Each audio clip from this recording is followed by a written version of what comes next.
আসসালামু আলাইকুম রহমতুল্লাহ বারাকাত। আমি কেঁদেছি, অনেক কেঁদেছি। অনেক কাঁদার পর বুঝতে পারলাম আমার তো দু হাত আছে।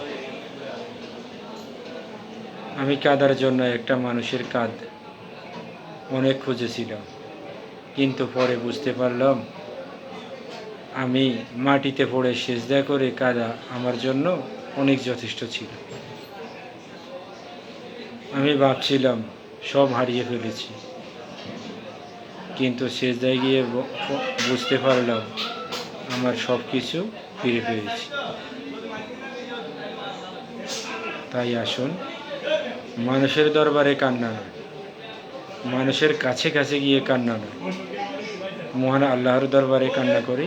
মহান আল্লাহ আমাদের সকল আশা পূরণ করবে, কেননা মহান আল্লাহই আমাদের জন্য যথেষ্ট।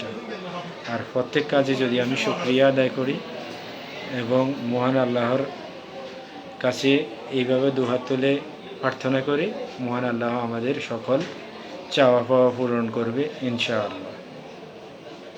আর আপনাদের কাছে শেষ অনুরোধ, আপনারা অবশ্যই কাঁদতে যদি হয় মহান আল্লাহর দরবারে সেজদাতে গিয়ে কাঁদেন, দেখবেন ইনশাআল্লাহ আপনার মনের সকল আশা পরিপূর্ণ হয়ে গেছে। আজকে এই পর্যন্তই। ভালো থাকেন, সুস্থ থাকেন। আল্লাহ হাফিজ।